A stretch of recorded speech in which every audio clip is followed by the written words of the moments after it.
இவன் என்னங்க சாம்பார் பண்ண போகிறீங்க? இந்த வீடியோ பார்த்தீங்கன்னா எனக்கு சாம்பார் பண்ணுறதே விட்டுருவீங்க. என்னடா இப்படி சொல்கிறேன்னு பார்க்குறீங்களா? இந்த வீடியோவில் நான் செஞ்சு காமிச்சிருக்கிற சாம்பார் ஒரு தடவை உங்கள் வீட்டில் பண்ணிட்டீங்கன்னா அவ்வளோதான். அதுக்கப்புறம் யாருமே சாதாரண சாம்பார் செஞ்சீங்கன்னா சாப்பிடவே மாட்டாங்க. சரி, இது பேர் என்ன தெரியுமா? திருநெல்வேலி இடி சாம்பார். என்னடா இடி மின்னல்னு சொல்கிறேன்னு பார்க்குறீங்களா? அதெல்லாம் ஒன்றும் இல்லைங்க. இந்த சாம்பார் ஒரே தடவை செஞ்சு கொடுத்து பாருங்களேன். உங்கள் வீட்டில் எல்லோரும் உங்களுக்கு பாராட்டு மழை தான். சரி, இப்போ இதென்ன இடி சாம்பார்னால் ஒன்றும் இல்லைங்க. அந்த காலத்தில் நான் புரிஞ்ச வரைக்கும் உரலில் இடித்து மசாலா சாம்பார் பண்ணாங்கள்ல, அதனால தான் இப்படி ஒரு பேர் வந்திருக்கும்னு நினைக்கிறேன். இதை மாதிரி பாரம்பரியமான ரெசிபீஸ், புது புது ரெசிபீஸ்லாம் நான் நிறைய போட்டுட்ருக்கேன். இந்த மாதிரி ரெசிபிஸ் உங்களுக்கு உடனே வரணும்னா என் சேனலை சப்ஸ்கிரைப் பண்ணாதவங்க பண்ணுங்கள், நோட்டிஃபிகேஷன்ஸ் ஆனில் வச்சுக்கோங்க, பெல் ஐக்கான் கிளிக் பண்ணுங்கள், லைக் பண்ணுங்கள், ஷேர் பண்ணுங்கள். இப்போ இந்த சாம்பார் எப்படி பண்ணுறதுன்னு பார்க்கலாம். இதுக்கு முதல்ல ஒரு ட்ரை மசாலா ரெடி பண்ணிக்கணும். இப்போ அடுப்பில் வாணலி வச்சு 1 டீஸ்பூன் துவரம்பருப்பு, 1 டீஸ்பூன் கடலைப்பருப்பு, 1 டீஸ்பூன் உளுத்தம்பருப்பு, அதுக்கப்புறம் ஒரு 1/2 டீஸ்பூன் வெந்தயம் போடணும். அதுக்கப்புறமா ஒரு 6 காஞ்ச மிளகாய் நான் போடுறேன். ஒரு 3லேருந்து 4 பேர் இந்த சாம்பார் சாப்பிட்லாங்க. உங்களுக்கு எப்படி காரம் வேணுமோ அப்படி போட்டுக்கோங்க. 6 காஞ்ச மிளகாய் போட்டிருக்கேன். அதுக்கப்புறமா ஒரு டீஸ்பூன் வெள்ளை எள்ளு போட்டிருக்கேன். எனக்கு என்கிட்ட தான் இருக்குது, கருப்பு எள்ளு இருந்தாலும் போட்டுக்கலாம்.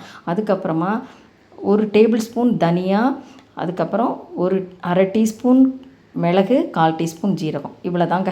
இந்த மசாலா தாங்க ரொம்ப முக்கியம் இந்த சாம்பாருக்கு. இதை நல்லா ட்ரை ரோஸ்ட் பண்ணி நீங்கள் ஒரு கொத்து கருவேப்பிலையும் ஆட் பண்ணி நல்லா செவக்க வறுத்தணுங்க. வறுத்துட்டு ஒரு தட்டில் கொட்டி ஆற வச்சுட்டு அப்புறம் மிக்ஸி ஜாரை பவுட்ரு பண்ணி வச்சுக்கணும். இப்போது ஒரு அடுப்பில் வாணலி வச்சு 1 டேபிள் ஸ்பூன் நல்லெண்ணெய் விட்டுருக்கேன். அப்புறம் ஒரு கைப்பிடி அளவுக்கு சின்ன வெங்காயம் போட்டிருக்கேன். உங்கள்கிட்ட பெரிய வெங்காயம் இருந்தால் மீடியம் சைஸ் போட்டுக்கோங்க. ஒரு முருங்கைக்காய், ஒரு கேரட்டு, ஒரு கத்திரிக்காய், ஒரு கேப்சிகம் இதெல்லாம் ஆட் பண்ணியிருக்கேன். அப்புறம் ஒரு மீடியம் சைஸ் தக்காளி, 2 பச்சை மிளகாய் இது போட்டுட்டு 1 டீஸ்பூன் மஞ்சள் தூள் போட்டிருக்கேன்.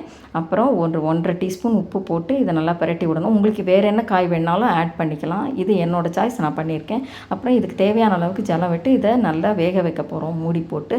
இது வேகிறதுக்குள்ளே நம்ம ஒரு மிக்ஸி ஜார் எடுத்து அந்த வறுத்து வச்ச ட்ரை ரோஸ்ட் பண்ணி வச்சோம் இல்லையா, அந்த மசாலாவெல்லாம் எடுத்து பவுட்ரு பண்ணி எடுத்து வச்சுக்கணும். அப்புறம் அதே மிக்ஸியில் ஒரு 5-6 துண்டு தேங்காய், ஒரு 5-6 சின்ன வெங்காயம், பெரிய வெங்காயமாக இருந்தால் ஒரு சின்ன வெங்காயம், அப்புறம் ஒரு 1/4 டீஸ்பூன் ஜீரகம் போட்டு நல்லா நைஸாக அரைச்சிடுங்க. இப்போது இந்த வேக வச்சோம்ல காய்கறி அதெல்லாம் வெந்துருத்தான்னு நம்ம பார்க்கணும். இப்போ இதை செக் பண்ணலாம். அது பாருங்கள் நல்லா வெந்து போச்சு.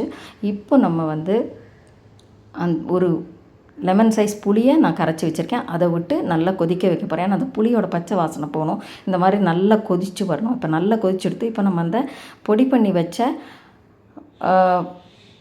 மசாலா தூளை ஒரு 3/4 வாசி போட்டுருங்க. ஒரு 1/4 வாசி நிறுத்தி வச்சுக்கோங்க, அது தாளிக்கும் போது வேணும். இப்போ போட்டாச்சு. இப்போது இது நல்லா கொதிக்கிறது. இப்போ நம்ம ஒரு 75 கிராம் துவரம்பருப்பை நான் குக்கரில் நல்லா குழைய வேக வச்சுருக்கேன். அதை போட்டுட்டு நல்லா கிளறி கொடுக்குறேன். அது கொதிக்கட்டும். அதுக்குள்ளே வாணலி அடுப்பில் வச்சு 1 டீஸ்பூன் நல்லெண்ணெய் விட்டு 1 டீஸ்பூன் கடுகு, ஒரு 5-6 சின்ன வெங்காயம் பொடி பொடியாக நறுக்கிட்டு, ஒரு காஞ்ச மிளகா, ஒரு கொத்து கருவேப்பிலை போட்டு, ஒரு 1/4 டீஸ்பூன் ஜீரகம் சேர்த்து இப்போது இதை நல்லா செவக்க வறுத்துட்டு, இந்த சமயத்தில் நம்ம ஒரு